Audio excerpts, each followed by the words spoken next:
Hello and welcome back to the Monitoring Student Activity and Performance Part 2 of the Blackboard Black Belt course. In the last video, we learned how to monitor our students' performance using the Retention Center, Performance Dashboard, and Course Reports. In this video, we'll be exploring Blackboard's Grade Center. Let's get started by first explaining the difference between the Grade Center and My Grades area within Blackboard. The Grade Center can be found under the Control Panel section of the Course Management menu. As such, this area is not accessible to students. Students cannot view the Grade Center. Students can view their grades in the course through the My Grades feature in Blackboard. From the My Grades area of your course menu, students will be able to view their grades for all, graded, upcoming, and submitted assessments in the course. They can also filter their grade view by course order, last activity, and due date. Let's enter Student Preview mode to see what additional information students can access from My Grades. Click on the Student Preview icon in the top right of the course. Then click on My Grades. From here, students can view descriptions for assessments, rubrics if provided, submission attempts for assignments and tests, and feedback from the instructor. Now that we know the difference between the Grade Center and My Grades, let's exit Student Preview mode and dive into the Grade Center. As mentioned previously, the Grade Center is located under the Control Panel section of the Course menu. Clicking the words Grade Center will expand the Grade Center menu. By default, the Grade Center menu includes the following 4 items: Needs Grading, Full Grade Center, Assignments, and Tests. However, you can customize this as well, as we will see later in the video. The Needs Grading link will take you to a page that lists all the assignments in the course that are currently marked as Needs Grading. This table displays the category of the assignments, the assignment name, which user submitted the assignment, the date on which the assignment was submitted, and finally, the due date that you have set for the assignment. Here we can see that we have a group assignment that needs grading. Clicking on the hyperlink under the User Attempt column will take you directly to the inline grading area for that student or that group. This allows the instructor to provide feedback using the inline grading tool and the grade attempt. Now let's explore the area where you will be doing most of your work, the Full Grade Center. The Full Grade Center is organized in a familiar spreadsheet-like format with a row for each student enrolled in the course and a column for each assignment. You will notice that there are also columns for other non-assignment information like username, last access, total, etc. If a cell has a yellow exclamation mark like this, it indicates that the particular student has an assignment marked as Needs Grading. You will see that this group assignment has a Needs Grading icon for each individual that is within that group. This simply indicates that the group's assignment needs grading. You may have noticed that there are 7 menu tabs across the top of the page. We will be exploring most of these menus throughout the remainder of this video series. But for now, let's begin at the first menu and create a new column. Blackboard, by default, automatically creates a Grade Center column for all assignments created within Blackboard. However, sometimes an instructor would like to manually add a Grade Center column for maybe an in-class assignment, such as in-class participation. This is where manually created columns come in. For this demonstration, let's create a Grade Center column named Class Participation. You can add a description if you'd like. I'm just going to leave mine blank.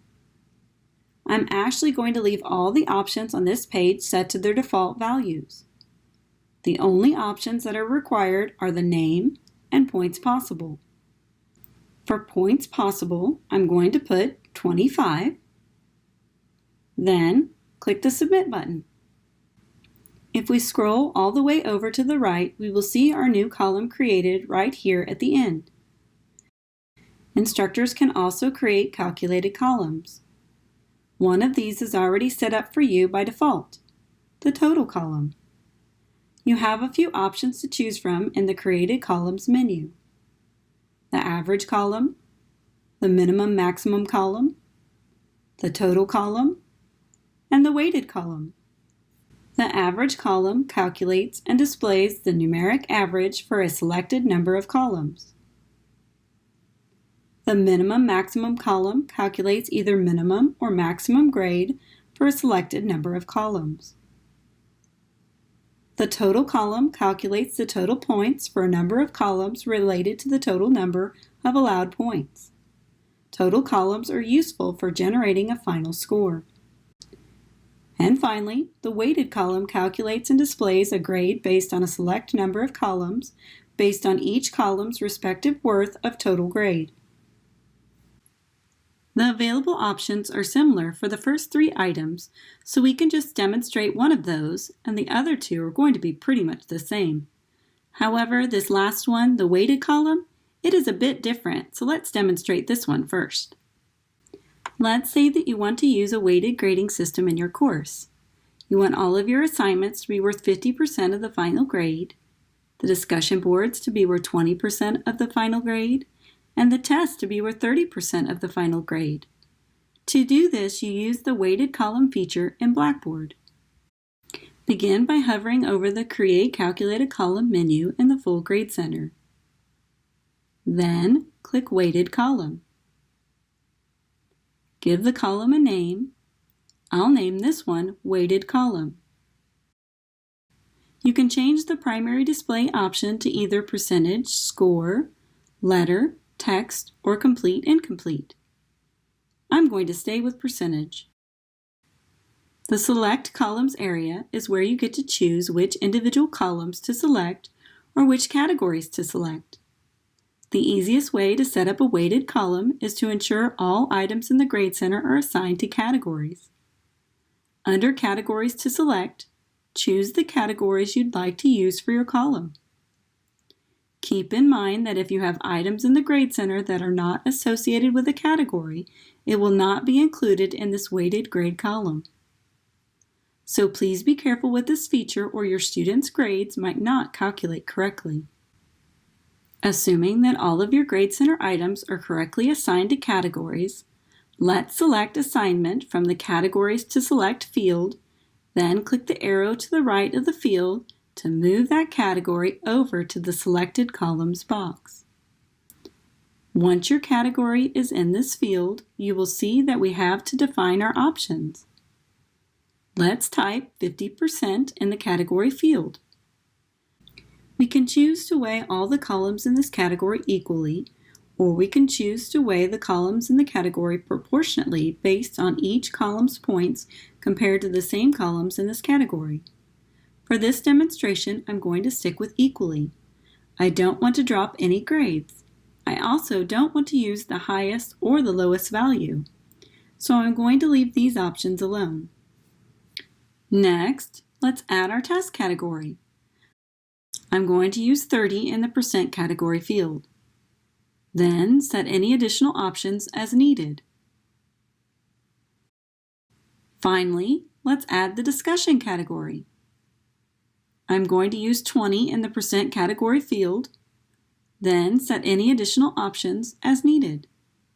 Now that we have all the categories added, let's look at the remainder of the options. Leaving the Calculate as Running Total option set to Yes will ensure that the new weighted column only calculates grades for assignments that have attempts.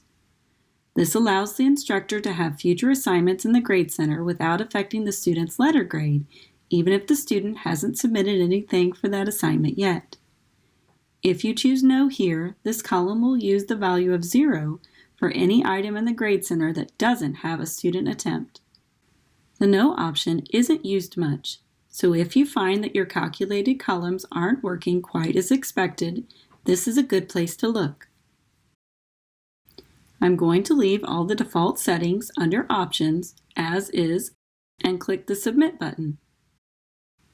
Scrolling all the way over to the right, we can see that the weighted column is added to the full Grade Center as expected. As mentioned previously, the options in these three columns are pretty similar, so I'm just going to demonstrate one of the three. Let's look at how to create a total column. I want to create a letter grade calculated column so I can easily see what letter grade each student has in the course. Begin by hovering over the Create Calculated Column menu in the Full Grade Center. Then click Total Column. Give the column a name. I'm going to use letter grade. Next, change the primary display from score to letter. Under the Select Columns area, we can choose which columns to include in this new total column. I want to see the student's total letter grade in the course, so leaving the default value of all the Grade Center columns options, that's going to work out perfectly here. I'm going to leave Calculate as Running Total set to Yes. I'm also going to leave the default value for all other options on this page. Then click Submit. Scrolling to the right, we now see our letter grade column. Now that we have a few calculated columns set up in the Grade Center, we can decide which one the students will see as their default grade when they enter the My Grades page. Your Blackboard course is preloaded with a total calculated column. By default, this column is assigned as the external grade for the course. You can easily tell which Grade Center column is set to be the external grade as it will have this little green check mark next to it. Changing the external grade in the Grade Center is super simple. First, find the column that you would like to assign as the external grade. I will use the letter grade column we just created. Click on the menu options icon to the right of the column's name. Then click Set as External Grade. Now, let's enter Student Preview mode. Go to the My Grades area in your course menu. Here we will notice that the student sees the letter grade column as their default grade for the course. Keep in mind that you can only have one Grade Center column at a time set as the external grade. That concludes Part 2 in the Monitoring Student Activity and Performance portion of the Blackboard Black Belt course. In this video, we've learned how to manually create columns in the Grade Center, how to add total and weighted columns in the Grade Center, and we've also learned how to change the external grade. In the next video, we'll explore how to manage the Grade Center. See you soon in Part 3.